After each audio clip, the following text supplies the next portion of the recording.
ಶತಶತಮಾನಗಳಿಂದಲೂ ಕೇವಲ ಗಂಡು ಮಕ್ಕಳಿಗೆ ಮಾತ್ರ ಉತ್ತರಾಧಿಕಾರತ್ವದ ಹಕ್ಕನ್ನು ನೀಡುತ್ತಾ ಬಂದಿದ್ದ ರಾಜಸ್ಥಾನದ ರಾಜಮನೆತನವೊಂದು ಇದೀಗ ಹೆಣ್ಣು ಮಗಳಿಗೆ ಉತ್ತರಾಧಿಕಾರತ್ವ ನೀಡುವ ಮೂಲಕ ಹೊಸ ಇತಿಹಾಸವನ್ನ ಸೃಷ್ಟಿಸಿದೆ.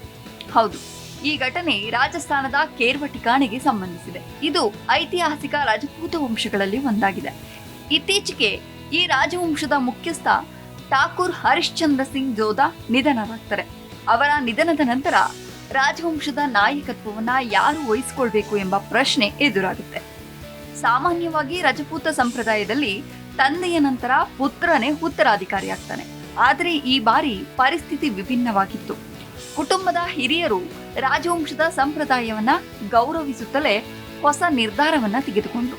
ಅವರ ಪುತ್ರಿ ತೇಜಸ್ವಿ ಕುಮಾರಿ ಜೋಧಾ ಅವರನ್ನ ಉತ್ತರಾಧಿಕಾರಿಯಾಗಿ ಘೋಷಿಸಲು ತೀರ್ಮಾನಿಸಲಾಯಿತು.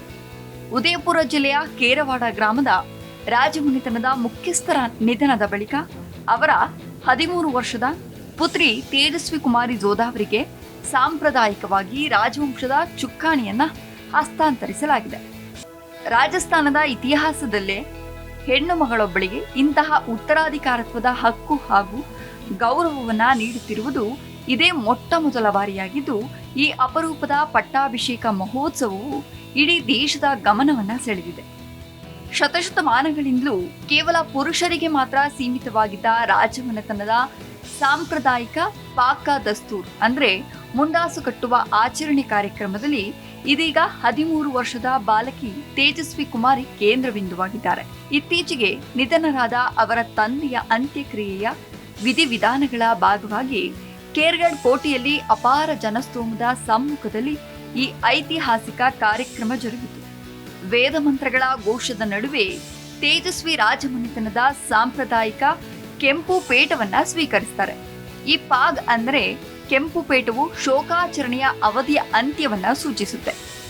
ಈ ಪೇಟವು ರಾಜಾಧಿಕಾರ, ಶೌರ್ಯ, ಜವಾಬ್ದಾರಿ ಮತ್ತು ರಾಜವಂಶದ ಗೌರವವನ್ನ ಹೊಸ ಉತ್ತರಾಧಿಕಾರಿಗೆ ಅಧಿಕೃತವಾಗಿ ಹಸ್ತಾಂತರಿಸುವ ಸಂಕೇತವಾಗಿದೆ.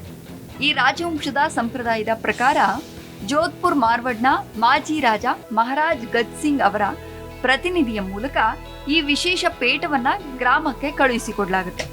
ಇನ್ನು ಈ ವಿಶಿಷ್ಟ ಆಚರಣೆಯ ಭಾಗವಾಗಿ ಗ್ರಾಮದ ರಾಜಗುರುಗಳು ತಮ್ಮ ಕತ್ತಿಯ ತುದಿಯಿಂದ ತಮ್ಮದೇ ಕೈಯನ್ನ ಸ್ವಲ್ಪ ಕೊಯ್ದುಕೊಂಡು ಅದರಿಂದ ಬರುವ ರಕ್ತವನ್ನ ಬಾಲಕಿಯ ಹಣೆಗೆ ತಿಲಕವಾಗಿ ಇಡ್ತಾರೆ. ಇದು ಶತಮಾನಗಳ ಇತಿಹಾಸವಿರುವ ಅತ್ಯಂತ ಅಪರೂಪದ ಧಾರ್ಮಿಕ ಆಚರಣೆಯಾಗಿದೆ. ರಾಜಸ್ಥಾನದ ಗ್ರಾಮೀಣ ಭಾಗಗಳಲ್ಲಿ ಕುಟುಂಬದ ಮುಖ್ಯಸ್ಥರು ಮರಣ ಹೊಂದಿದ ನಂತರ ಅವರ ಉತ್ತರಾಧಿಕಾರಿಗಳಿಗೆ ಪೇಟ ಅಂದ್ರೆ ಮುಂಡಾಸು ತೊಡಿಸುವ ಸಂಪ್ರದಾಯ ಇಂದಿಗೂ ಕೂಡ ಮುಂದುವರೆದುಕೊಂಡು ಬಂದಿದೆ. ರಜಪೂತ ಕುಟುಂಬಗಳಲ್ಲಿ ಇದನ್ನ ತಲೆಮಾರುಗಳ ಬದಲಾವಣೆಯ ಸಂಕೇತವೆಂದು ಪರಿಗಣಿಸಲಾಗುತ್ತೆ. ಆದರೆ ಇಷ್ಟು ದಿನಗಳ ಕಾಲ ಈ ಪದ್ಧತಿ ಕೇವಲ ಗಂಡು ಮಕ್ಕಳಿಗೆ ಮಾತ್ರ ಸೀಮಿತವಾಗಿತ್ತು. ಕೇರವಾಡ ರಾಜಮನೆತನದಲ್ಲಿ ಯಾವುದೇ ಗಂಡು ವಾರಸುದಾರರು ಇಲ್ಲದ ಕಾರಣ ಕಳೆದ 65 ವರ್ಷಗಳಿಂದ ಈ ಆಚರಣೆಯೇ ನಡೆದಿರಲಿಲ್ಲ. ಆದರೆ ಈ ಬಾರಿ ಸಮುದಾಯದ ಹಿರಿಯರೆಲ್ಲರೂ ಸೇರಿ ಮೃತ ಮುಖ್ಯಸ್ಥರ ಏಕೈಕ ಪುತ್ರಿಯಾದ 13 ವರ್ಷದ ತೇಜಸ್ವಿಯನ್ನ ಮುಂದಿನ ಉತ್ತರಾಧಿಕಾರಿಯಾಗಿ ಒಮ್ಮತದಿಂದ ಒಪ್ಪಿಕೊಂಡಿದ್ದಾರೆ.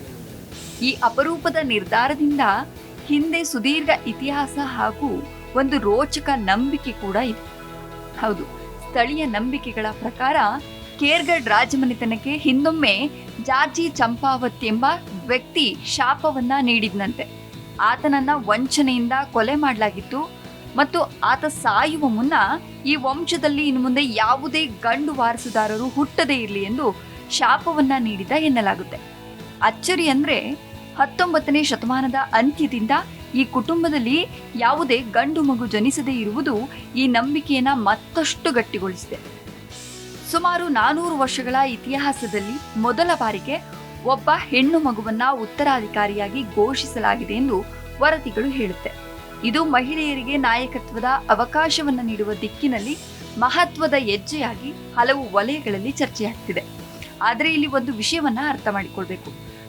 ಭಾರತದಲ್ಲಿ ಈಗ ಯಾವುದೇ ರಾಜಪ್ರಭುತ್ವ ವ್ಯವಸ್ಥೆ ಇಲ್ಲ. ಆದ್ದರಿಂದ ಈ ಪಟ್ಟಾಭಿಷೇಕದಿಂದ ಯಾವುದೇ ಸರ್ಕಾರಿ ಅಧಿಕಾರ ಅಥವಾ ಆಡಳಿತ ಅಧಿಕಾರ ಸಿಗೋದಿಲ್ಲ.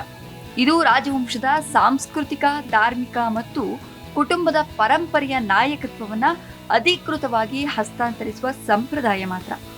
ಇದೀಗ ತೇಜಸ್ವಿ ಕುಮಾರಿ ತಮ್ಮ ರಾಜವಂಶದ ಸಂಪ್ರದಾಯಗಳನ್ನ ಮುಂದುವರಿಸುವುದು, ಧಾರ್ಮಿಕ ಆಚರಣೆಗಳಲ್ಲಿ ಭಾಗವಹಿಸುವುದು, ಕುಟುಂಬದ ಪ್ರತಿನಿಧಿಯಾಗಿ ಕಾರ್ಯನಿರ್ವಹಿಸುವ ಜವಾಬ್ದಾರಿಯನ್ನ ಹೊರುತ್ತಾರೆ. ಹಲವರು ಇದನ್ನ ಮಹಿಳಾ ಸಬಲೀಕರಣದ ಸಂಕೇತ ಎಂದು ಪ್ರಶಂಸಿಸಿದ್ರೆ, ಇನ್ನೂ ಕೆಲವರು ಶತಮಾನಗಳ ಸಂಪ್ರದಾಯದಲ್ಲಿ ಆಗಿರುವ ಈ ಬದಲಾವಣೆಯನ್ನ ಐತಿಹಾಸಿಕ ಕ್ಷಣ ಎಂದು ಬಣ್ಣಿಸಿದ್ದಾರೆ. ಒಟ್ಟಿನಲ್ಲಿ 13 ವರ್ಷದ ತೇಜಸ್ವಿ ಕುಮಾರಿ ಜೋಧಾ ಅವರ ಪಟ್ಟಾಭಿಷೇಕವು ಕೇವಲ ಒಂದು ಕುಟುಂಬದ ಸಮಾರಂಭ ಅಲ್ಲ, ರಾಜಸ್ಥಾನದ ರಜಪೂತ ಸಂಪ್ರದಾಯದಲ್ಲಿ ಹೊಸ ಅಧ್ಯಾಯ ಆರಂಭವಾದ ಸಂಕೇತವಾಗಿದೆ. ಪರಂಪರೆಯನ್ನ ಉಳಿಸಿಕೊಂಡು ಕಾಲಕ್ಕೆ ತಕ್ಕ ಬದಲಾವಣೆಗಳನ್ನು ಸ್ವೀಕರಿಸುವ ಸಂದೇಶವನ್ನ ಈ ಘಟನೆ ನೀಡಿದೆ.